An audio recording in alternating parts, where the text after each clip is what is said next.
கலைஞருடைய மறைவுக்கு பிறகு உதயநிதி ஸ்டாலினோட வருகைக்கு பிறகு திமுக தொடர்ச்சியாக வெற்றி பெற்றுக்கிட்டு இருக்குங்க. ரொம்ப டிஎம்கே பெரிய பிளஸ்ஸா இருக்கிறது எப்பயுமே ரெண்டு தான். கனிமொழியினால் அந்த நாடார் சமூகத்துடைய பெல்ட் உங்களுக்கு ஒரு அளவு வாய்ஸ் கொடுக்குது. டிஎம்கேவோட பெரிய ஸ்ட்ரென்த் அவங்க அலைன்ஸ் தான் சார். 26 குறுகிய காலத்துக்குள்ளார என்ன செஞ்சா ஜெயிக்க முடியும் அப்படின்னா கண்டிப்பாக திரும்பி திமுக. விஜய்க்கும் திமுகவுக்கும் கடுமையான போட்டி நடக்கும். உங்களுடன் காங்கிரஸ் வெளியேறினால் எடப்பாடி பழனிசாமி தான் ரொம்ப இதுல வீக்கெண்டா ஆகிறது. நீங்க ஆசைப்படுறதா உங்களுக்கு கிடைக்காது. எடப்பாடி தரப்புல 26 ஏடிஎம்கே சந்திச்சு அப்படின்னா ஏடிஎம்கேவோட ஓட் பேங்க் நாம் தமிழர் கட்சி பெரிய சரிவை சந்திக்கும். அடி உள்ள. வணக்கம். உலகெங்கும் உள்ள கிங் 360 நேயர்களுக்கு முதல் வணக்கம்.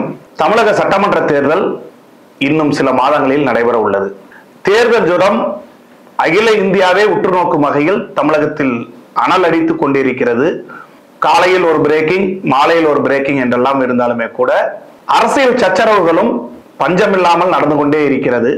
அந்த வகையில் தமிழக அரசியல் களம் எப்படி இருக்கிறது, அரசியல் களத்தில் என்னென்ன மாற்றங்கள் பின்புலத்தில் நடைபெற்றுக் கொண்டிருக்கிறது என்பதையெல்லாம் அவ்வப்பொழுது இணைய வாயிலாக ட்ரெண்டிங்கில் கொடுத்து கொண்டு இருக்கக்கூடிய தமிழக அரசியல் திறனாய்வாளர் திருச்சி சூர்யா அவர்கள் நமது கிங் 360 அரசியல் ஆடுகளம் நிகழ்ச்சியில் தங்களது இணைய ஃபேன்ஸுகளுக்கு அவர்களது கேள்விகளுக்கு பின்புலத்தில் அரசியல் நடவடிக்கைகள் என்னென்னவெல்லாம் நடைபெற்றுக் கொண்டிருக்கிறது என்பதை உலகெங்கும் உள்ள அவரது ரசிகர்களுக்கு கொண்டு செல்லும் வகையில் இந்த நிகழ்ச்சி திருச்சி சூர்யாவின் ஃபேன்ஸ் ஆன்லைன் மீட் இன்று துவங்குகின்றோம். வணக்கம் சார். சார், திமுக அடுத்து 200 தொகுதியில வெல்ல போகுது, அதுதான் தலைப்பு செய்தியா இருக்க போகுதுன்னு சிஎம் நேத்தா சொல்றாரு. நீங்க ஆட்சி பறி போகுதுங்க. அவரு சொல்லுவார் சார், இதே பிஜேபியே 400 ஜெயிப்போம் தான் சொன்னாங்க. சர்வாதிகார மனநிலை என்னைக்கும் ஆகாது. இந்த தன்னிச்சையா உங்களுக்கு ஆட்சி அமைக்க முடியல. நிதிஷ்குமார் சந்திரபாபு நாயுடு வச்சுதான் கவர்மெண்டே ஓடிட்டு இருக்குங்கிற மாதிரி அவ்வளோ எதிர்கட்சியை அழிச்சு நான் மட்டும்தான்டா இருக்கிறேன்னு சொன்னவங்களே இங்க கவர்மெண்ட் ஃபார்ம் பண்றதுக்குள்ள தண்ணி குடிச்சிட்டீங்க. உங்களுடன் காங்கிரஸ் வெளியேறினால் நாளைக்கு காங்கிரஸ் தாவேகாவுடன் கைகோர்ப்பதற்கு தயாராகுது. அப்படி இருக்கிறப்ப நாளைக்கு அங்க போயிட்டாங்க, கூட்டணிக்குள்ளார பிரச்சனை வருது. 2 மணி நேரம் பெஞ்ச மழைக்கே 4 நாள் தண்ணி நிக்குது சென்னையில. நவம்பர் டிசம்பர்ல மீண்டும் மழை வந்து மக்கள் வெள்ளத்துல பாதிக்கப்பட்டா உங்க அரசாங்கம் இப்பயெல்லாம் 4000 கோடி எங்கடா 5000 கோடி எங்கடான்னு கேட்கலாம். அதனால இதுக்கு உண்டான பிரச்சனைகள், அமைச்சர்கள் கைது, உங்கள் மீது ஊழல் குற்றச்சாட்டுன்னு வந்துச்சுன்னா 200 இல்ல. அப்புறம் போன முறை நீங்க நாளைக்கு 2 சீட்டு ஜெயிச்ச வரலாறுலாம் திமுகவுக்கு இருக்குது. அது மீண்டும் திரும்பும். சார், திமுகவோட அடுத்த வாரிசா பார்க்கப்படுற உதயநிதி ஸ்டாலினுக்கு விஜயோட அரசியல் வருகை அச்சத்தை கொடுத்திருக்கா? கண்டிப்பா அவருக்கு தான் இங்க இருக்கிறதுலே டர்ரானது. அது இன்னொரு பிரச்சனை என்ன அப்படின்னா, விஜயோடைய டார்கெட்டே உதயநிதி தான். விஜய் அரசியல் கட்சி தொடங்குறதுக்கு முக்கிய காரணமே உதயநிதி தான். நான் ஃபர்ஸ்ட் விஜய் அரசியலுக்கு வரப்போறாரு அப்படின்னு சொன்னப்பயே நான் அரசியல் கட்சி ஆரம்பிக்க போறாருன்னு சொன்னேன். உதயநிதிக்கும் விஜய்க்கும் மியூச்சுவல் ஃப்ரெண்ட்ஸ் நிறைய பேர் இருக்கிறாங்க. அவங்களுக்குள்ளார இருக்கக்கூடிய கருத்து வேறுபாடுகள் முக்கியமான பிரச்சனை. ஃபார் எக்ஸாம்பிள் ரெஜைன் மூவிஸ் ஆரம்பிக்கிறப்ப முதல் படம் நான் விஜயோட படத்தை தான் என்னோட ப்ரொடக்ஷன் கம்பெனில எடுப்பேன். வெயிட் பண்ணி குருவி படத்துக்கு ஆரம்பிச்சு, ப்ரொடக்ஷன் கம்பெனி ஆரம்பிச்சு 1 வருஷம் வெயிட் பண்ணி தான் குருவி படத்துக்கு ஷெட்யூலே கிடைச்சது. அந்த அளவுக்கு நெருக்கமாக இருந்தவர்கள் சில சூழ்நிலைகள்ல அரசியல் ரீதியாக சில பிரச்சனைகள் வரும்போது விஜயோடைய படத்தை வெளியில வர விடாம பண்ணது. மற்றபடி விஜய் படம் வர நேரத்துல வேணும்னா வேற ஒரு படத்தை எடுத்து தியேட்டர்ஸை ஃபுல் பண்ணிக்கிறது. இந்த கடைசி படத்துக்கு கூட கடைசியா அவங்களுக்கு ஸ்கிரீன்ஸ் இல்லாம பண்ணது. இது மாதிரியான நிறைய விஷயங்கள்ல விஜய் அக்ரிவேட் ஆகிதான் இதுக்குள்ளார இறங்கியிருக்காரு. இப்பயும் சரி, உதயநிதியை சுத்தி இருக்கக்கூடிய நண்பர்களுக்கு தான் விஜய் நேரடியாக எதிரே. சார், கவர்மெண்ட் இவ்வளவு காழ்ப்புணர்ச்சியில ஒருத்தரை போட்டு அடிக்கிறதுக்கு காரணம் சிஎம் கிடையாது. விஜய் எதிர்ப்ப சிஎம் பொருட்படுத்தவே இல்லை. சீரியஸா அவரு மேடையில பேசுறப்ப எவ்வளவு நடிகர்களை பார்த்துட்டான், அது மாதிரிதான் இந்த நடிகர்ங்கிற மாதிரி அவருக்கு கிரவுண்ட் ரியாலிட்டியும் அவருக்கு புரியல. ஏதோ சாதாரண நடிகர்கள் மாதிரி தான் அவர் பாக்குறாரு. ஆனா விஜயை கட்டம் கட்டி கவர்மெண்ட் இன்னைக்கு ஏன் இவ்வளவு விகரசா அடிக்குது அப்படிங்கிற ஒரு கண்ணோட்டத்துக்கு உதயநிதி தான் முக்கியமான காரணம். சார், நீங்க சொன்ன பாயிண்ட்ல இருந்து பார்த்தா விஜயோட காங்கிரஸ் போறதுக்கு வாய்ப்பு இருக்கு நீங்க சொல்றீங்க. சோசியல் மீடியால வரத வச்சு எல்லாம் பண்றீங்களா, இல்ல காங்கிரஸ்க்கு அப்படி ஒரு ஐடியா இருக்குமா? சார், உண்மையிலேயே எனக்கு டெல்லியில காங்கிரஸ் சார்ந்து இருக்கக்கூடிய, அதாவது தேசிய பொதுச் செயலாளர் லெவல்ல என்கிட்ட சொன்ன தகவலை தான் நான் வெளிப்படுத்துறேன். ஒன்றும் யாரோ அரசியல் பரசலாக பேசின விஷயங்கள் இல்லை. நான் சொல்லக்கூடிய நடந்த சம்பவங்களை வச்சு கூட நான் உங்களுக்கு அதையும் ஒரு ஹிண்டா வச்சுக்கோங்க. இப்ப வந்து கரூர் சம்பவத்தில் அங்க இருக்கக்கூடிய MP ஜோதிமணி அவர்கள் விஜய் ஒரு வாரம் கூட இது வரைக்கும் நெகட்டிவா பேசல. ஃபர்ஸ்ட். ரெண்டாவது, KS அழகிரி அவர்கள் நாளைக்கு திமுகவை சாரு உங்களுக்கு சட்டை எங்களுக்கா அப்படின்னு விமர்சனம் பண்றாரு. டெல்லியை சார்ந்த காங்கிரஸ் மேலிட பொறுப்பாளர் தமிழ்நாட்டுல கன்னியாகுமரியில பொதுக்கூட்டத்துல 117 சீட்டுக்கு காங்கிரஸ் ரெடி ஆகுங்க அப்படிங்கிறாரு. எப்படி இதே செல்வ பெருந்தகை மட்டும்தான் பேசாம இருக்காரே தவிர, திருச்சி வேலுசாமிலாம் உதயநிதியை குப்பை தொட்டி பேப்பர் இன்னைக்கு ஏதாவது காத்தடிக்குதுன்னு கோபுரத்துல போய் இருக்குது, ஆட்சி அதிகாரத்துல பங்கு கொடுக்கலன்னா நாளைக்கு நீங்க எங்க கூட இருக்க முடியாதுன்னு காங்கிரஸ்ல இருந்து திமுகவை எடுத்து கடுமையான குரல்கள் எழுந்திருக்குது. இது ஒரு பக்கத்து வைங்க. இரண்டாவது விஷயம், ராகுல் காந்தியும் விஜயும் நேரடி தொடர்பில் இருக்கிறார்கள். தொலைபேசியில் அடிக்கடி தொடர்பு கொண்டு பேசுகிறார்கள். நல்ல நெருக்கத்துல இருக்காங்க. கரூருக்கு விஜய்க்காக அனுமதிகள் மறுக்கப்பட்ட சூழ்நிலையில் ராகுல் காந்தி விஜயிடம் கூப்பிட்டு நான் வரேன், 2 பேரும் சேர்ந்து நம்ம பாதிக்கப்பட்டவங்க வீட்டுக்கு போலாமா அப்படிங்கிற அளவுக்கு ராகுல் காந்தி கேட்டிருக்காரு. ஏன்னா அவர் வந்து அவருக்கு காந்தி குடும்பத்தில் பிரச்சனைகள் இருப்பதனால் SPG முன்னாடி இருந்துச்சு, இப்ப Z+ கேட்டகரியில இருக்காரு. அவர் வராரு அப்படின்னா நாளைக்கு அவருக்கு பாதுகாப்பு கொடுத்துதான் ஆகணும். அதனால நான் உங்களுக்கு வரேன், நீங்க 2 பேரும் சேர்ந்து கரூர் போலாமாங்கிற அளவுக்கு ராகுல் காந்திக்கும் விஜய்க்கும் நல்ல ஒரு பிணைப்பு இருக்கிறது. சார், அவங்களோட டிமாண்ட்ஸ் ஈஸியா நாளைக்கு காங்கிரஸோட ஒத்து போகுது. இப்ப ADMK கூட ஒத்து போகுமானா பிரச்சனை. ADMKல எடப்பாடி பணம் எவ்வளவு வேணாலும் செலவு பண்றதுக்கு தயாரா இருக்கிறார். ஆனால் முதலமைச்சர் நாற்காலி யாருக்கு? இப்ப இதே ஜெயலலிதாவோட விஜயகாந்த் போய் சேர்ந்தார். அதுக்கு முன்னாடி வரைக்கும் CM இருந்தாங்க. அதுக்கப்புறம் கொண்டாந்து நாளைக்கு நீங்க கூட்டணி கட்சி மாதிரி கொண்டுட்டு போனதுக்கு அப்புறம் அவரால் அந்த CM கனவையோ அந்த வார்த்தையோ திரும்பி பயன்படுத்த முடியவில்லைங்கிற மாதிரி அவங்க இப்ப இந்த நான் கரூர் சம்பவம் இந்த 41 பேர் சந்திச்ச பிறகு கூட அவங்க தாவேகா தரப்புல சொல்றது, எங்கள் தலைவரை முதலமைச்சர் வேட்பாளராக ஒத்துக்கக்கூடிய கட்சியோட தான் கூட்டணிங்கிறாங்க.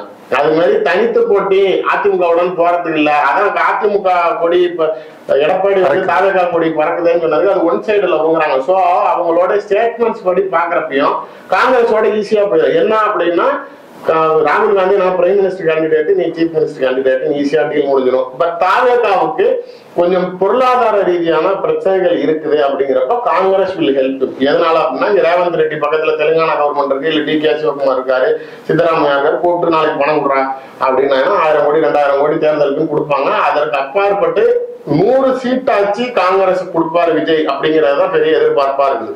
காங்கிரஸுக்கு தமிழ்நாட்டுக்குள்ளார மீண்டும் 100 சீட்டு அப்படிங்கறதெல்லாம் திமுகவுடன் கனவுல கூட காண முடியாது.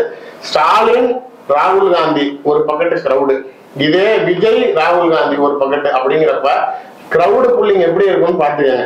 விஜய் அண்ட் ராகுல் காந்தி தான் மக்கள்கிட்ட பெரிய எக்ஸ்பெக்டேஷனை கிரியேட் பண்ணும். பாஜக எதிர்ப்பு மட்டும் நாளைக்கு சிறுபான்மையினர் வாக்கை அறுவடை செய்யாது. காங்கிரஸை பொறுத்த வரைக்கும் எப்பயுமே தமிழ்நாட்டை பொறுத்த வரைக்கும் அவர்கள் நாளைக்கு இன்டெகிரிட்டி யூனிட்டி பார்ட்டி, ஒரு டைவர்சிட்டி இல்லாத பார்ட்டிங்கிற மாதிரியான ஒரு பார்வை அவர்களிடம் இருப்பதனால் காங்கிரஸ் கூட்டணியால் தான் திமுக இவ்வளவு நாள் நாளைக்கு வாழ்ந்துச்சு.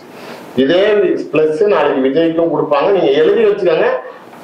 DMK கூட்டணி யார் யார் இருக்கிறது விளக்கம் தெரியாது.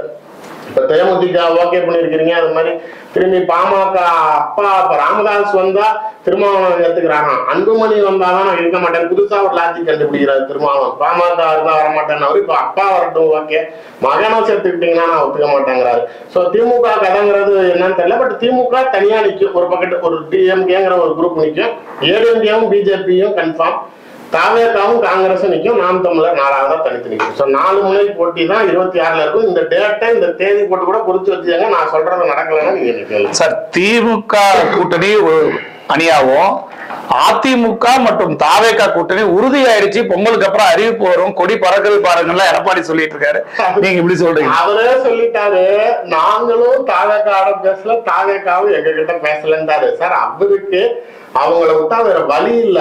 நீங்க 24ல வலுவான கூட்டணியை உருவாக்குவோம் காங்கிரஸுக்கு நூல் விட்டீங்க. KS அழகிரி உங்ககிட்ட இன்டைரக்டா பேசிட்டு இருக்காரு தெரிஞ்சு உடனே ஸ்டாலின் அவர்கள் சோனியா காந்தி கிட்ட பேசி KS அழகிரியை மாத்தினாதான் அலையன்ஸ் கண்டினியூ ஆகும்னு தான் செல்வ பெருந்தகை முன்னிலைப்படுத்தி நாளைக்கு KS அழகிரி நாளைக்கு அந்த பதவியிலிருந்து எடுக்கப்பட்டார். அதுக்கப்புறமேல காங்கிரஸோடைய ரூட்டு எடப்பாடி க்ளோஸ் ஆச்சு. அதுக்கப்புறம் கடைசியா வழி இல்லாம பிரேமலதா அவர்களை வச்சுக்கிட்டு நாளைக்கு கூட்டணி வச்சுக்கிட்டு 24 சந்திச்சீங்க. இப்பயும் நாம் தமிழரும் வழி இல்லை, விஜயும் வழி இல்லை, கம்யூனிஸ்டுகள் வர மாட்டாங்க, காங்கிரஸ் தாவேக்கா போதுங்கிறப்ப எடப்பாடி பழனிசாமி தான் ரொம்ப இதுல வீக்கெண்டா ஆகுறது. சோ அதனால என்ன செய்யறது, நீங்க விருப்பப்பட்டாலும் நீங்க ஆசைப்படுறதுலாம் உங்களுக்கு கிடைக்காது சார். அவங்களும் உங்க மேல ஆசைப்படணும்ல சார். திமுகவோட 200 தொகுதி வெற்றிங்கிறதுல ஏதாவது உங்களுக்கு சந்தேகம் இருக்கான்னு கேக்குறாங்க. பெரிய சந்தேகம் இருக்குது. 200 தொகுதின்னு ஏன் சொன்னீங்க? 234 சொல்லிக்க வேண்டியதான? சொல்றது 1000 பேர் யார வேணாலும் சொல்லலாம் சார். ரொம்ப டிஃபிகல்ட்டா இருக்கும். நீங்க எதிர்பார்க்கிற அளவுக்குலாம் 26 இருக்கவே இருக்காது. My expectations Vijay will score above 15%. 15%க்கு மேல போறப்பலாம் நீங்க எங்க போவீங்கன்னு தெரியாது. உங்களோட பெரிய சார் அதெல்லாம் 20 தாண்டிட்டாங்க. இப்ப எல்லாருமே விஜய் எல்லா அனலிஸ்டுமே 20 தாண்டி.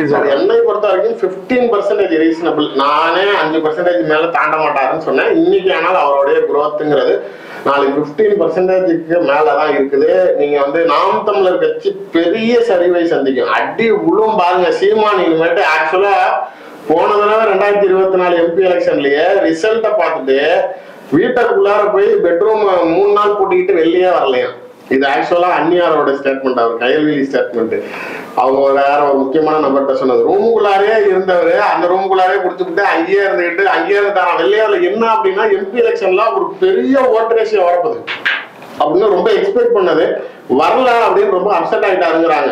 8% அவருக்கு பெருசுன்னு நான் 3 நாள் போய் ரூமா கூட்டிக்கிட்டேன். ஐயோ இவனுக்கெல்லாம் 8% வந்துருச்சேன்னு. அந்த மாதிரி இருக்கிற நபர் இந்த தேர்தலில் விஜயால் வீழ்ச்சி அடைய போவது யார் அப்படின்னா பிரைமரியா சீமான் சுத்தமா காலி ஆயிடுவாரு. எடப்பாடி தரப்புல 26ல ஏடிஎம்கே சந்திச்சு அப்படின்னா ஏடிஎம்கேவோட ஓட் பேங்க் பெரிய லெவல்ல விஜய் இருப்பாரு.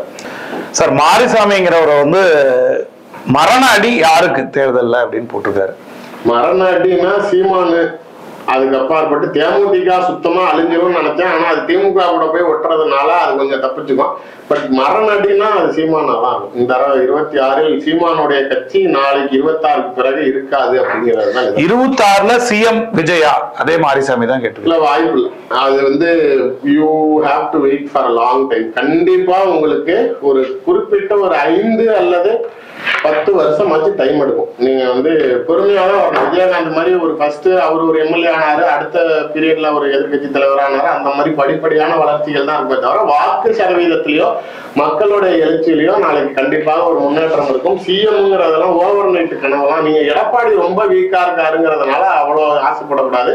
பட் அந்த அங்கீகரிக்கப்பட்ட சின்னங்கள் அப்படிங்கிற முறையில் மக்களுடைய ஆதரவுங்கிறப்ப அவர்களை மீறி நீங்க அவ்வளவு சீக்கிரம் அந்த சீட்டை பிடிக்கிறதுங்கிறது சாத்தியக்கூறுகள் கம்மி. சார் கூர்மைங்கிற ஐடியில இருந்து வந்திருக்காங்க. மீண்டும் திமுக ஆட்சி அமையும்னு ஸ்டாலின் பேசியுள்ளார். இதை பற்றி உங்கள் கருத்து? அவங்க நம்பிக்கையில தான் இருப்பாங்க கண்டிப்பா. ஏன்னா தொடர்ச்சியா 2019ல வெற்றி, 21ல வெற்றி, 24ல வெற்றிங்கிறப்ப சோ அவங்க ஒரு பீரியட் ஆஃப் டைம் எடுத்ததுக்கு அப்புறம் கலைஞருடைய மறைவுக்கு பிறகு உதயநிதி ஸ்டாலினோட வருகைக்கு பிறகு திமுக தொடர்ச்சியா வெற்றி பெற்றுக்கிட்டு இருக்குங்கிற ஒரு மமதையில் இருக்கிறார்கள் மக்கள். சார் நான் வெளிப்படையா ஒண்ணு கேட்கிறேன். நீங்க உங்களுடன் ஸ்டாலின் ஒரு திட்டத்தை அறிவிக்கிறீங்க. அதுல நாளைக்கு என்ன அதோடைய அர்த்தம்னா அரசு அதிகாரிகள் அங்கங்க இருக்கிறவங்க ஒரு இடத்துல உட்காருவாங்க. மக்கள் வீட்டுக்கு போய் ஃபார்ம் கொடுத்துருங்க, அதுல குறைகள் இருந்தா நாளைக்கு நீங்க அதிகாரிகளிடம் நேரடியா ஒப்படைங்க அப்படின்னு சொல்றீங்க. அது எத்தனை 4.5 வருஷத்துக்கு அப்புறம். இதுல நாளைக்கு பெரிய சாதனையா நாளைக்கு எல்லா பத்திரிகையிலையும் முதல் பக்கத்திலையும் முதலமைச்சரே நாளைக்கு மகிழ்ச்சி பட்டு எக்ஸ் தளத்துல பதிவிடுறாரு. என்ன அப்படின்னா 10 நாட்களில் 10 லட்சம் மனுக்கள் பெறப்பட்டது.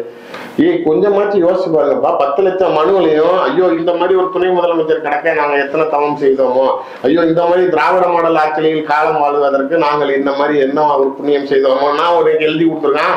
எல்லா பேரும் உங்க கவர்மெண்ட்ல இது நோட்டா அது நோட்டான்னு புகார் தான் கொடுத்துருக்கான். 10 நாள்ல 10 லட்சம் மனுக்கள் வருதுன்னா இப்போ உங்க கவர்மெண்ட்ல என்ன லட்சணை நடக்குதுன்னு பாத்துக்கோங்க. முதல்வன் படத்துல அர்ஜுன் சொல்லுவார், புகார் பெட்டின்னு ஒண்ணு வச்சிருப்பாரு. என்னைக்கு இந்த பெட்டிக்குள்ளார புகார் வராம போதா அன்னைக்குதான் ஒரு நல்லாட்சி நடக்கிறதா அர்த்தம் அப்படின்னு சொல்லி அந்த திட்டத்தை செயல்படுத்துற மாதிரி நீங்க 10 நாட்கள்ல 10 லட்சம் புகார் வந்ததுக்கு அவமானப்படணும். அதை சாதனையா வெளில பேசுறீங்கிற மாதிரி கிரவுண்ட் ரியாலிட்டி ஸ்டாலின் அவர்களுக்கு இன்னும் புரியவில்லைங்கிறத நான் சொல்லணும். 26ல் குறுகிய காலத்துக்குள்ளார என்ன செஞ்சா ஜெயிக்க முடியும் அப்படின்னா நாளைக்கு வாய்ப்பு இல்லை. ஏன்னா பிரைம் மினிஸ்டரும் முன்ன மாதிரி சிஎம் அப்பாயின்மெண்ட் கொடுக்க மாட்டாரு. நீங்க ஒரு தடவை போய் காலில் விடுறப்ப அவர் பாவம் பார்த்து சரி நான் சொல்றேன் நீங்க போங்க அப்படின்னு இங்க வந்து நீங்க திரும்பி அடுத்த நிமிஷம் வேற டிராமா பண்றீங்க. அதனால இப்ப ஐபிஎஸ்சாமி வீட்டுக்கு ரைடு வந்தப்பயே பிரைம் மினிஸ்டர் கிட்ட சந்திக்கிறதுக்கு முதலமைச்சர் அப்பாயின்மெண்ட் கேட்டாரு, நிராகரிக்கப்பட்டது. அதனால மறுபடியும் டெல்லியில உங்களை வந்து அவங்க காம்ப்ரமைஸ் பண்றதுக்கு வழி இல்லை. அவங்க போன வாரமே இடி வந்து சுப்ரீம் கோர்ட்டுக்கு போயிட்டாங்க, அந்த டாஸ்மார்க்ல திரும்பி ரைடு நடத்துறதுக்கு அந்த ஸ்டேவை வந்து வெக்கேட் பண்ணி கொடுங்க அப்படின்ட்டு. ஸோ திரும்பி அந்த டாஸ்மாக் எல்லாம் தொட்டாங்கன்னா சின்னவர் தான் கை வைப்பாங்க. ஸோ இந்த சூழ்நிலையில உங்கள் இருக்கக்கூடிய காலத்தில் திமுக மீது நிறைய அவச்சொல், நாளைக்கு தவறான சூழ்நிலைகள், கைது நடவடிக்கை, பிரச்சனை, ஊழல் இது மாதிரிதான் பயணிக்குமே தவிர இதுல இருந்து நீங்க மீண்டு வரதுக்கு வாய்ப்புகள் மிகவும் குறைவு. சார் திமுக பக்கம் வந்திருக்க கொஸ்டின் அது உங்களுக்காக. மேயர் பிரியா மற்றும் செல்வ பெருந்தை ஆகியோர்கள்லாம் ஆட்சியாளர்கள் மூலம் வர பிரச்சனைக்கு காரணம் சேகர் பாபுவா அல்லது ஆராசாவா? இது வந்து வெள்ளம், அதாவது இந்த எந்த நேரத்துல வந்து எனக்கு பத்திரிகை வைக்கல, தாம்பாளத்துக்கு வைக்கலன்னு சண்டை போடுறதுக்கு இல்லையா, அது ஒரு கம்யூனிட்டியை வச்சு பிளே பண்றாங்க அப்படிங்கிறதுக்கு உடனே நாளைக்கு ஜாதியை பார்த்து கூப்பிடல, நாங்களாம் திறந்து விடக்கூடாதா, நாங்க தொட்டா ஆகாதா அப்படிங்கிறது ஒரு விளங்காதவன் பிடபிள்யூடி இருக்கு அப்படின்னு அவர் யார சொன்னார்? அவர் அதிகாரிகளை சொல்லலை, எனக்கு தெரிஞ்சு அவர் அமைச்சர்களை சொன்ன மாதிரி தான் இருந்துச்சு. இன்னொன்னு மழை விடாம அடிச்சுக்கிட்டு இருக்கு, நீர் லெவல் கூட ஜாஸ்தி ஆயிடுச்சுங்கிறப்ப எமர்ஜென்சிக்கு திறந்து விடுறப்ப நீ எப்படி ஏன்டா சொல்லாம திறந்து விட்டாங்கிறது அதுக்கு ஒரு நியாயம் பேசுறாரு. இந்த நீங்க என்கிட்ட சொல்லியிருந்தா நான் போய் ஊர்ல இருக்கிறவங்கெல்லாம் தண்ணி திறந்து விட போறாங்கப்பா, எல்லாம் வேட்டி எல்லாம் மடிச்சு வச்சுக்கப்பான்னு சொல்லியிருப்பேன் அப்படிங்கிறாரு. அதை நீ சாதாரணமாவே போய் சொல்ல வேண்டியதுன்னா உயிரை காப்பாற்ற வேண்டிய நேரத்துல போய் நாளைக்கு எனக்கு முக்கியத்துவம் கொடுக்கலன்னு ரைஸ் ஆகுறத வந்து எப்படி நம்ம போய் அதெல்லாம் ஒரு ரீசனா நம்ம ஏத்துக்க முடியாது சார். அவர் பிளே பண்றாரு. பட் நிர்வாக ரீதியா அதுக்கு என்னென்ன கேக்குறாங்க, அதுதான் அதுக்கு காரணம் இவங்களான்னு அது மாதிரி எல்லாம் அபிஷியல் எல்லாம் வந்து இவங்களுக்கு எதிராக திரும்புறதுக்கு அதிகாரிகள் திரும்புறதுக்கு அவங்க எல்லாம் திரும்புறதுலாம் எனக்கு சேகர் பாபு அந்த மாதிரி பெஸ்ட் பண்றாரான்னு கேக்குறாங்களா? நீங்க அனுசரிச்சு போனீங்கன்னா அந்த அமைச்சர்கள் அமைதியா இருப்பாங்க. இப்ப வேல்முருகன் மாதிரி சட்டசபையில கவர்மெண்ட் அவங்கள்ட்ட இருந்தீங்கன்னா எல்லா மந்திரிகளும் திரும்பலாம் செய்வாங்க. அது மாதிரி செல்வ பெருந்தையோடைய ஆட்டிடியூடுமே ரீசெண்ட் டைம்ஸா கொஞ்சம் நிறைய மாறி இருக்குங்கிறதுனால பல அமைச்சர்கள் வருத்தத்தில் இருக்கிறாங்கிறது உண்மை. அதனால நீங்க சரியில்லாம இருக்கிறப்ப அவங்க மட்டும் உங்க வீட்டு வாசல் இறங்கி வந்து நிக்கணுங்கிறது எந்த வகையில எதிர்பார்க்க முடியாது சார். உங்கள் பார்வையில வந்து திமுகவுக்கு மண்டல வாரியாக பலம் என்ன, பலவீனம் என்ன? சார் கொங்கு பெல்ட்ல எல்லாம் வந்து டிஎம்கே பெரிய மைனஸ். ஏன்னா வந்து அவங்களுக்கு ஒரு பெரிய ஸ்ட்ராங் லீடர்ஸ் யாரும் இல்லை. இப்ப வெள்ளக்கோயில் சாமிநாதன் எல்லாம் பாத்தீங்கன்னா எப்பயுமே அவர் தொகுதியில அவர் ஜெயிக்கணுங்கிறதுல மட்டுமே கவனம் செலுத்துவாரே தவிர இப்ப நேரு மாதிரி நாளைக்கு திருச்சி மாவட்டம் ஃபுல்லா நாளைக்கு நம்ம கண்ட்ரோல்ல இருக்கணும்னு நினைக்கக்கூடிய ஆள் வெள்ளக்கோயில் சாமிநாதன் கிடையாது. அதே மாதிரி முத்துசாமியும் அதே விஷயம் தான். அவரும் நாளைக்கு தான் தொகுதி மட்டும் போதும், மத்தவன் ஜெயிச்சா ஜெயிக்கிறான், ஜெயிக்காட்டி போறாங்கிற மாதிரி இருப்பாரு. சென்ட்ரல் கவர்மெண்டே பயப்படுற செந்தில் பாலாஜி இருக்காருல்ல சார், அவரு அதான் சென்ட்ரல் கவர்மெண்ட் கிட்ட இருந்து பயப்படுற செந்தில் பாலாஜி அப்படி இல்ல அப்படி எல்லாம் இல்லைங்க. சென்ட்ரல் கவர்மெண்டே அவரை பார்த்து பயப்படுது, அவருக்காகவே ப்ராஜெக்ட் போடுறாங்க. ப்ராஜெக்ட் எல்லாம் சார் அவர் ப்ராஜெக்ட் எல்லாம் அவர் பிஜேபி ப்ராஜெக்டுக்கு ஒத்துக்கிட்டதுனால சார் இன்னைக்கு அவரு தம்பி வெளியில ஃப்ரீயா இருக்கிறாங்க. இல்ல அதுதான் நீங்க சொல்றதுதான். அதனாலதான் வேறு கட்சியில இருந்து வந்த செந்தில் பாலாஜிக்கு இன்னைக்கு வந்து இவ்வளவு இம்பார்ட்டன்ஸ் கொங்கு மண்டலம் செஞ்சாங்கிறாங்க, நாளைக்கு கோயம்புத்தூர் கண்ட்ரோல் கொடுக்குறாங்க. அதெல்லாம் எதனாலனா திமுகவில் ஒரு ஸ்ட்ராங் லீடர்ஸ் இல்ல, கொங்கு பெல்ட்ல சுத்தம் ஜீரோ. நீங்க செந்தில் பாலாஜிக்கு அப்பாற்பட்டு சில லீடர்ஸ் யாராவது சொல்லுங்க அப்படின்னா நீங்க அமைச்சர்கள் பட்டியலையே நாளைக்கு யாரும் சொல்ல முடியாது. மதிவேந்தன் எல்லாம் தலைவர்னு சொல்லுவீங்களா? நாளைக்கு இதே முத்துசாமி அவர்கள் அந்த ஒரு பகுதி, அதுவும் வேற கட்சியில இருந்து வந்த கணக்கு தான். வெள்ளக்கோயில் சாமிதான் அழகா நாளைக்கு சொத்து சேர்த்துக்கிட்டே இருப்பாரு. திருப்பூர்ல எல்லாம் ஏற்கனவே திருப்பூர்ல பெரிய கோடீஸ்வரம் தான் இருப்பாங்க. அப்படிப்பட்ட கோடீஸ்வரங்க இருக்க ஊர்லயே ஐயோ வெள்ளக்கோயில் சாமிநாதனா அப்படிங்கிறாங்க. அந்த அளவுக்கு காசு சம்பாதிச்சு வச்சிருக்காரு. சோ கொங்கு பெல்ட் ரொம்ப வீக் சார். அது மாதிரி வந்து இவங்களுக்கு ரொம்ப டிஎம்கே பெரிய பிளஸ்ஸா இருக்கிறது எப்பயுமே ரெண்டு தான். ஒண்ணு சென்னை சரௌண்டிங், எப்பயுமே எம்ஜிஆர் காலத்தில் கூட சென்னையில வந்து திமுக தான் ஜெயிச்சிருக்குங்கிறதுனால அந்த தைரியத்துலதான் ஸ்டாலினை வந்து கலைஞர் முதல் முறையாக மேயருக்கு வந்து தைரியமா நிப்பாட்டினாரு. ஸோ அந்த சென்னை, செங்கல்பட்டு, தாம்பரம் சரௌண்டிங், அதுக்கு அப்பாற்பட்டு டெல்டா, இது ரெண்டு தான் அவங்களுக்கு இப்பயும் ஆட்சி தனி பெரும்பான்மையோட திமுக அமைஞ்சது காரணம் தான். இப்ப வர நல்லா தானே சார் சவுத்துல அதை விட இது ரொம்ப பெஸ்ட் சார். சவுத்தை விட சவுத்துல விட சில சமயங்கள் ஏதாவது இப்ப கனிமொழியினால் அந்த நாடார் சமூகத்தோடைய பெல்ட் உங்களுக்கு ஒரு அளவு வாய்ஸ் கொடுக்குது. பட் கனிமொழிக்கு முன்னாடி பாத்தீங்க அப்படின்னா நாளைக்கு அந்த அளவுக்கு பெரியசாமி இருந்தாரு, நாய் பெரியசாமியே நாளைக்கு திருநெல்வேலி ராமநாடு அந்த வாய்ஸ் எடுக்காது. தூத்துக்குடி சைடு கன்னியாகுமரி பக்கத்துலாம் திண்டுக்கல் வரைக்கும் தான் அவருடைய வாய்ஸ் லிமிட் இருந்துச்சு. அது மாதிரி இவங்க கீதாஜீவனோட அப்பா பெரியசாமி அவர் இருந்தப்பையும் அவரும் திருநெல்வேலி லிமிட் கூட தான். ஸோ அங்கங்க கலைகள் இருந்தாலும் ஆனால் ஒரு சொல்லி வச்ச மாதிரி ஒரு ஃப்ளோ இல்லாம இருந்துச்சு. பட் இவங்க கனிமொழி வந்ததுக்கு அப்புறம் கொஞ்சம் அதை கவர் பண்ணியிருக்கிறாங்கிறது தான் இருக்கு. ஸோ டிஎம்கே இப்ப ஏடிஎம்கே ரொம்ப மைனஸ். ரீசெண்டா என்கிட்டயே அவங்க சொன்னது ஒரு ஸ்ட்ராட்டஜிஸ்ட் டீம் எடப்பாடிக்கு வேலை பார்த்ததை மொத்தமாக டெல்டால ஒரு 60 எம்எல்ஏ சீட்ல 4 சீட்டு தான் ஏடிஎம்கே ஃபேவரபிளா இருக்குங்கிறாங்க. ஸோ அந்த அளவுக்கு டிஎம்கேவுக்கு அந்த பகுதிகள்லாம் வலுவா இருக்குது அப்படிங்கிறது தான் அவங்களுடைய பிளஸ். வடக்கு மண்டலம் எப்படி சார் இருக்கு திமுகவுக்கு? சார் வடக்குல எனக்கு தெரிஞ்ச அளவுக்கு இப்ப நீங்க இன்னொரு மைனஸ் சொல்ல மறந்துட்டேன். இப்ப வடக்கு டெல்டாலேயே ஒருவேளை இந்த சசிகலா டிடிவி ஓபிஎஸ் இந்த பெல்ட் எல்லாம் நாளைக்கு ஒண்ணு சேர்ந்துருச்சு அப்படின்னா டிஎம்கேவுக்கு டெல்டாலையும் மைனஸ் ஆகும். ஸோ இதுதான் நிதர்சனம். நீங்க கொங்கு பெல்ட்ல எல்லாம் உங்களுக்கு சுத்தமா எடப்பாடி இன்னைக்கு ரொம்ப தைரியமா பேசுறதுக்கு காரணமே என்ன அப்படின்னா எடப்பாடி வலுவா இருக்கிறாருங்கிறதுக்கு அப்பாற்பட்டு திமுக ரொம்ப வீக்கா இருக்குது. இதுதான் நிதர்சனம். ஒவ்வொரு அணியும் தங்களை அணியை பலப்படுத்திக்கிறதும் தேர்தல் பிரச்சாரமும் பலமா யோசிச்சுட்டு இருக்காங்க. உங்க பார்வையில ஒவ்வொரு அணியும் எப்படி இருக்கும், அவங்களுக்கான வெற்றி வாய்ப்பு எந்த அளவுக்கு இருக்கும்? சார் இன்னைக்கு இருக்கிற இதே மாதிரியான ஒரு ஃபார்மேஷன் போகுது. அதாவது தாவேகா தனித்து போட்டி, நாம் தமிழர் கட்சி தனித்து போட்டி, அதிமுகவும் பாஜகவும் போட்டி அப்படிங்கிற நிலை இருந்தா 4 முனை போட்டியா இருந்தால் இல்ல இப்ப இருக்கிற அலைன்ஸ் அடிஷனலா எதுவுமே மாற்றம் இல்லாம இப்ப டிஎம்கே அவங்க அலைன்ஸோட பிஜேபி ஏடிஎம்கே தாவேகா தனியா நாம் தமிழர் கட்சி தனியா அப்படின்னா கண்டிப்பாக திரும்பி திமுக ஜெயிக்கும். பெரிய லெவல்ல நாளைக்கு தனிப்பெரும்பான்மை ஆட்சியராவது 130 சீட்டு குறையாம ஜெயிப்பாங்க. திருச்சி சூர்யா வாயாலே திமுக ஜெயிக்குன்னு வந்துருச்சு. இல்ல நிதர்சனமா பேசணும்ல. நம்ம இப்ப இருக்கிற அலைன்ஸ் டிஎம்கேவோட பெரிய ஸ்ட்ரென்த் அவங்க அலைன்ஸ் தான் சார். அந்த அலைன்ஸ் மெயின்டைன் ஆகுது. அதுக்கு அப்பாற்பட்டு இவங்களுக்கு இருக்கிற அதே வலு மற்றவங்க யாருக்கிட்டையுமே இல்ல. இப்ப விஜய் மக்கள் கரோட புள்ளிங்க இருந்தாலும் பட் அலைன்ஸ் பெருசா இல்ல. பிஜேபி ஏடிஎம்கே ஏற்கனவே ஒர்க் அவுட் ஆகல அப்படிங்கிறப்ப இது பெரிய மைனஸ்ல தான் இருக்கும். ஆனால் நீங்கள் சொல்ற பார்வையில இப்ப ஒருவேளை திமுகவுடைய கூடாரம் கலையும் பட்சத்தில் அங்க இருந்து பல பேர் செதறினாங்க அப்படின்னா நான் என்னுடைய அரசியல் கணக்கு நான் சொல்ற 26ல நாம் தமிழர் கட்சி தனித்து போட்டி, விஜயும் காங்கிரஸும் போட்டி, நாம் தமிழருக்கு பிஜேபியும் ஏடிஎம்கேவும் போட்டி, டிஎம்கே போட்டி அப்படிங்கிற ஸ்லாப் வந்துச்சு அப்படின்னா கண்டிப்பாக அந்த இடத்துல விஜய்க்கும் திமுகவுக்கும் கடுமையான போட்டி நடக்கும். 2வது இடம் விஜய்க்கு வருவீங்களா? இல்ல ஃபைட்டுங்க சார். 2வது இடங்கிறதே இல்ல. இவங்களுக்குள்ளார பிரச்சனைகள் அதிகமாகிறப்ப ஏடிஎம்கே பிரச்சனை இல்லாம ஸ்மூத்தா ஜெயிக்கும். ஃபார் எக்ஸாம்பிள் மும்முனை போட்டி உருவாயிட்டால் ஆளுங்கட்சிக்கு தான் சாதகம்னு சில அறிவாளிகள் பேசுவாங்க. இப்ப 2016 மக்கள் நல கூட்டணி வைகோ தலைமையில உருவாச்சு. அதுதான் திரும்பி அதிமுகவை திரும்பி ஆட்சிக்கு வரதுக்கு உண்டான ஒரு சூழ்நிலையை ஏற்பட்டுச்சு அப்படிங்குவாங்க. ஆனால் வைகோவுடைய அன்றைய காலகட்டத்துல பெரிய எதிரியா அவர் நினைச்சது டிஎம்கேவை தான். அதே மாதிரி விஜயகாந்த் எந்த சூழ்நிலையிலும் திமுகவுடன் திரும்பி கை கோர்த்து விடக்கூடாது அப்படிங்கிறதுக்காக ஜெயலலிதா பண்ண வேலைதான் வைகோ வச்சு மக்கள் நல கூட்டணி உருவாக்குனது. ஏன்னா விஜயகாந்த நாட்டத்துறுத்தினாருன்னு 18 எம்எல்ஏக்களை பிடிங்கியாச்சு, அவருக்கு நிறைய கேஸ் போட்டாச்சு, பிரஸ்டேஷன் கொண்டுட்டு போயாச்சு. இவ்வளவு அடி வாங்கினதுக்கு அப்புறம் விஜயகாந்த் ஏடிஎம்கே கூட வரமாட்டார். ஆனால் ஒருவேளை திமுகவுடன் போய் கை கோர்த்துட்டாருன்னா நம்மளுக்கு பெரிய மைனஸ் ஆயிரும்னா இன்னைக்கு திமுக எந்தெந்த கூட்டணி எல்லாம் எனக்கு பெரிய வலுன்னு சொல்றீங்களா, திருமாவளவனா இருக்கட்டும், கம்யூனிஸ்டுகளா இருக்கட்டும், வைகோவா இருக்கட்டும், இவர ஐஜேகேவா இருக்கட்டும், இவங்க எல்லாத்தையும் திமுக பக்கத்து வரவிடாம நாளைக்கு அவங்க இழுத்தது இல்லாம வைகோவுக்கும் முழுமையான எதிரியாக திமுக முன்னிலைப்படுத்தி சண்டை போட்டதுனாலதான் 3-2 அடிச்சுக்கிச்சு. அதனாலதான் ஒன்னும் பிரச்சனை இல்லாம ஜெயிச்சிருச்சு.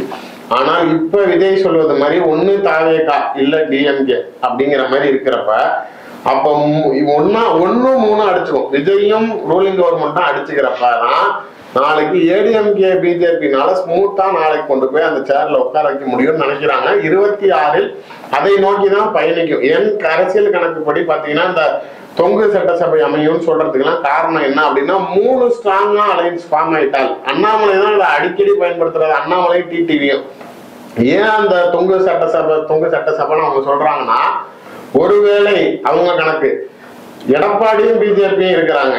நாளைக்கு டிஎம்கே நிக்குது. ஆனால் தாவேகா காங்கிரஸ் டிடிவி ஓபிஎஸ் அண்ணாமலை தனி கட்சி அப்படின்னு நிக்கிறப்ப கண்டிப்பா நாளைக்கு நாங்களும் நாளைக்கு ஈக்குவலா நாளைக்கு இவங்க ஜெயிக்கிறதுக்கு உண்டானதை ஜெயிப்போம். அப்ப தொங்கு சட்டசபைன்னு உருவாக்குறாங்க. ஆனால் அண்ணாமலை தனி கட்சி ஆரம்பிக்கிற அளவுக்கு பிஜேபி விடமாட்டாங்க. அதே மாதிரி டிடிவி ஓபிஎஸ் நாள் கடைசியா ஒரு சூழ்நிலைக்கு எடப்பாடி கையில வச்சுக்கிட்டு அட்ஜஸ்ட் பண்ணி இவங்களை தண்ணி தெளிச்சு விடலாமே தவிர ஆனா அண்ணாமலையை தனியா விட மாட்டாங்க. ஸோ என் கணக்குப்படி இதுதான் நடக்கும். காங்கிரஸ், ஆவேகா, ஏடிஎம்கே, பிஜேபி, டிஎம்கேவோட ஏதாவது கம்யூனிஸ்ட் அது இதுன்னு சின்னதை வச்சுக்கிட்டு ஓட்டுவாங்க. மதிமுகவே எனக்கு தெரிஞ்சு கண்டிப்பாக மதிமுக பிஜேபி கூட்டணிக்கு போகுது. வேல்முருகன் வெளியேறுவாரு. நீங்க முஸ்லிம் முன்னேற்ற கழகமா இருக்கட்டும், இவங்கெல்லாம் நாளைக்கு வந்து விஜயுடன் சேர்வதற்கு தயாரா இருக்கிறாங்க. காங்கிரஸ் விஜயுடன் போக போகிறது. எனக்கு தெரிஞ்சு டிஎம்கே கூட அலைன்ஸ் போடுறதுக்கு ஆள் இல்லாம ஆகும்போது. சார் உங்க கணக்கு. ஆனா இன்னொரு கணக்கு நடந்துட்டு இருக்கு. திமுக கூட்டணி அடுத்த தேர்தலும் இதேதான் கூட்டணி நிலைக்குன்னு சொல்றாங்க. அதிமுக கூட்டணியோட பொங்கலுக்கு அப்புறம் விஜய் சேர்ந்தால் மும்முனை போட்டி தாவேகா அதிமுக ஒரு கூட்டணியாகவும், திமுக கூட்டணி இப்படியே இருந்தா நாம் தமிழர் தனியா போட்டிட்டாங்கன்னா எப்படி இருக்கும் தேர்தல் களம்? சார் அப்படி நீங்க சொல்ற கணக்கு போச்சு அப்படின்னாலுமே டிஎம்கே தான் வின் பண்ணும். ஏன்னா தாவேகாவும் பிஜேபி இருக்கிறதுனால விஜய்க்கு மைனாரிட்டி ஓட்டு குறையும். இப்ப விஜயோட பெரிய பிளஸே வந்து மைனாரிட்டிஸ் ஓட்டு தான். அது வந்து இன்னொன்னு அவருக்கு சிஎம்மா முன்னிலைப்படுத்துறது. இப்பதான் மக்கள் நாளைக்கு பல பேர் விஜய்க்கு வாக்களிக்கிறதுக்கு தயாரா இருக்காங்க. நீங்க எடப்பாடியை சிஎம் ஆகுறேன், நான் அவர் கூட இருக்கேன், ஓட்டு போடுனா இன்னைக்கு இந்த கரூர் சம்பவத்துக்கு பிறகு இருக்கிற உங்களுடைய ஆதரவு அது வந்து நாளைக்கு ரொம்ப ஒரு யோசனைக்கு உள்ளாகும் மக்களை. அப்படிங்கிறப்ப ஒரு டஃப் கொடுக்கலாம். பட் ஆனால் நாளைக்கு இவங்க ஜெயிப்பாங்க அப்படிங்கிற அளவுக்கு சொல்ல முடியாது. பட் முன்னாடி ஒரு சூழ்நிலை இருந்துச்சு, விஜயும் அதிமுகவும் மட்டும் கைகோர்த்தால் திமுக திணறும் அப்படிங்கிற நிலை இருந்துச்சு. ஆனால் எடப்பாடி அதிமுகக்குள்ளார நடக்கிற இந்த சண்டை சச்சரவுகள், டிடிவி ஓபிஎஸ் வருத்தங்கள், செங்கோட்டையன் வெளியேறுவது, இந்த மாதிரியான அவங்களோட கட்சி இஷ்யூஸ்குள்ளார விஜய் மாட்ட மாட்டாருன்னு எனக்கு தோணுது சார். பட் டிஎம்கே சொல்ற மாதிரி ஸ்ட்ராங்கா சார் வெளிப்படையா சொன்னோம்னா ராகுல் Gandhi is not happy with MK. Stalin. உண்மையிலேயே துளி அளவு கூட ராகுல் காந்திக்கு முதலமைச்சர் மீதோ திமுக அரசு மீதோ பெரிய பிரியமோ நெருக்கமோ இல்லை அப்படிங்கிறது தான் உண்மை. அவரு நாளைக்கு வேற பெட்டர் சாய்ஸ் இல்லை தமிழ்நாட்டுல. ஏடிஎம்கே கூட பிஜேபி டிராவல் பண்ணிக்கிட்டே இருக்கு. அம்மையார் ஜெயலலிதா இறந்ததுல இருந்து கம்ப்ளீட்டா அது பிஜேபி கூடியில தான் இருக்குங்கிறதுனால அவங்க வேற வழியே இல்லாம இருந்துச்சு. அதையும் மீறி தான் 24 பிஜேபி நான் தூக்கி எறிஞ்சிட்டு வரேன், நம்ம சேரலான்னு எடப்பாடி பிளான் போட்டாரு.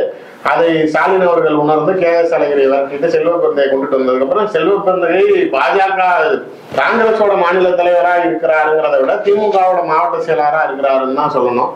அதனால டையப்பாய் ஓடுது. பட் ஆனால் ராகுல் காந்திக்கு விஜயோடைய புது அரசியல் மூவங்கிறது ஒரு பெரிய டோர்ஸ் ஓப்பன் ஆன மாதிரி.